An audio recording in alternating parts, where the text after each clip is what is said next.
শেখ হাসিনা পালিয়ে যাবার পর কেমন আছে গণভবন?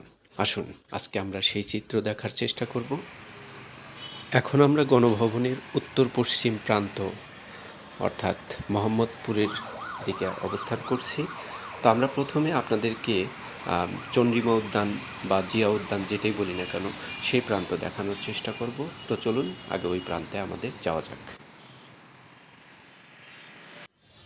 তো আমরা চলে এসেছি জিয়া উদ্যানের এই পাশটায়। প্রবেশমুখেই কিন্তু দেখতে পাচ্ছেন বিভিন্ন ধরনের কাঁটাতারের বেড়া এখনও পড়ে আছে, যেগুলো 5ই আগস্টে গণভবনকে সুরক্ষার জন্য দেওয়া হয়েছিল। এই মুহূর্তে আমরা গণভবনের সম্মুখে অবস্থান করছি। এখানে কিন্তু বেশ দর্শনার্থীর ভিড় লক্ষ্য করা যাচ্ছে, যারা আসলে গণভবনের পরিস্থিতি দেখার জন্য উন্মুখ হয়ে আছে। সেনা পাহারা থাকার দরুন কাউকে কিন্তু ভিতরে প্রবেশ করতে দেওয়া হচ্ছে না। তবে আমরা চেষ্টা করব ভিতরের চিত্রগুলো আপনাদের সামনে তুলে ধরার জন্য।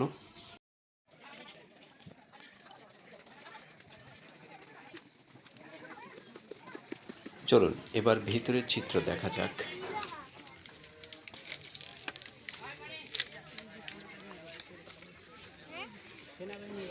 গণভবনের পুকুর, এই সেই পুকুর যেখানে আমরা সাবেক প্রধানমন্ত্রী শেখ হাসিনার মাছ ধরার ছবি আমরা সোশ্যাল মিডিয়ায় দেখেছি। গণভবনের এই পাশটায় পুকুর থাকায় তেমন কিছু দেখার সুযোগ নেই। তো আমরা চলে এসেছি গণভবনের পশ্চিম প্রান্তে, যেখানে আপনাদেরকে ঘুরে ঘুরে দেখাবো পশ্চিম প্রান্তের চিত্রগুলো। গণভবনের প্রাচীরের উপরে লোহার শিকগুলো কিন্তু ছাত্র জনতার আন্দোলনের সময় ভেঙে ফেলা হয়েছিল। সামনে দেখতে পাচ্ছেন গণভবন নিরাপত্তা বক্স, যেখানে সার্বক্ষণিক আগে পুলিশ পাহারায় থাকতো।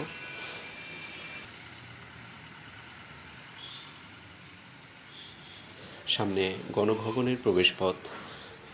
গণভবনের বেশ কয়েকটি প্রবেশপথের এটি একটি অন্যতম প্রবেশপথ। চলুন সামনে গিয়ে দেখা যাক।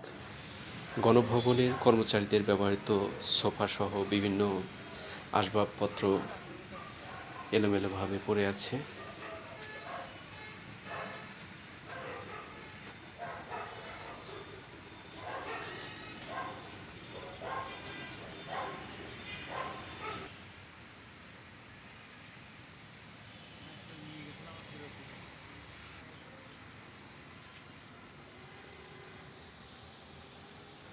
একটা সময় এখানে ব্যাপক নিরাপত্তা বলয় থাকায় জনসাধারণকে খুব সাবধানে পাড়ি দিতে হতো।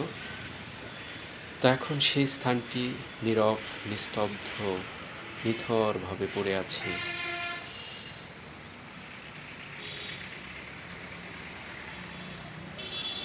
চলুন আরও সামনে গিয়ে দেখা যাক।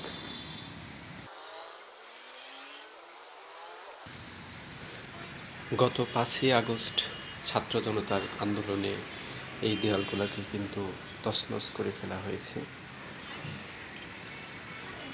এখনও কিন্তু গণভবন সে অবস্থাতেই আছে, কোনো কিছুই কিন্তু মেরামত করা হয়নি।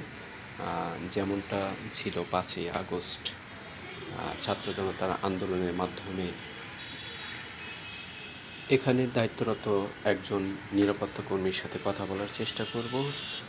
দেখি ভিতরে ওনাকে বলে ভিতরে প্রবেশ করা যায় কিনা। দুঃখিত, কথা বলেও অনুমতি প্রাপ্ত করা গেল না। আসলে এটাই সঙ্গত, কেননা একজনকে অনুমতি দিলে আরও অনেকেই কিন্তু এরকম অনুমতি চাইবে।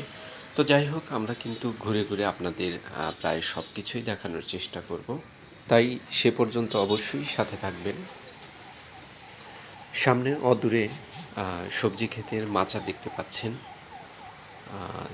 আমরা যদি একটু ঝুম করে দেখি, এরকমই কোনো একটা মাচার কাছে কিন্তু শেখ হাসিনার ভাইরাল ছবিটা আপনারা সোশ্যাল মিডিয়ায় দেখেছেন। চলুন আরও সামনে যাওয়া যাক।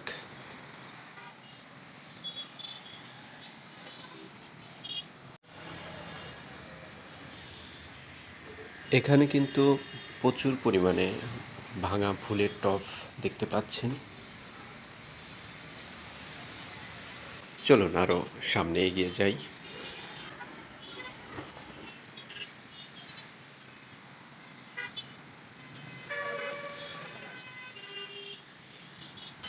সামনে নিরাপত্তা মিনার দেখতে পাচ্ছেন। পূর্বে এইসব মিনারের ছোট্ট জানালায় প্রধানমন্ত্রীর বিশেষ নিরাপত্তা বাহিনীর বন্দুক কিন্তু তাক করানো থাকতো। এ পর্যায়ে আমরা লেক রোডের সম্মুখে এসে পড়েছি। লেক রোডে অবস্থিত গণভবনের আরেকটি গুরুত্বপূর্ণ প্রবেশপথ।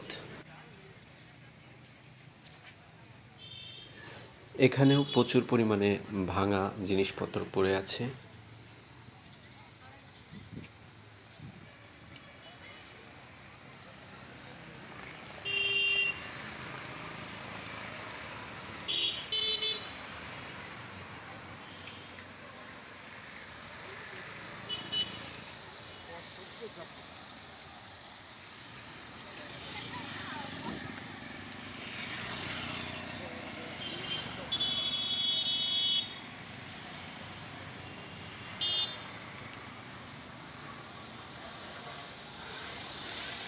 এখানে নানা প্রকার জিনিসপত্রের সাথে প্রচুর পরিমাণে জুতা পড়ে আছে।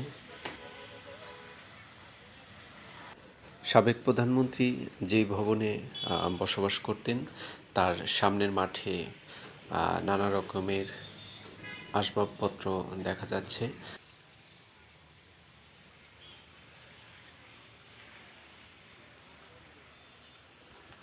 এর একটু পরেই গণভবনের খননকৃত পরীক্ষা বা পুকুর।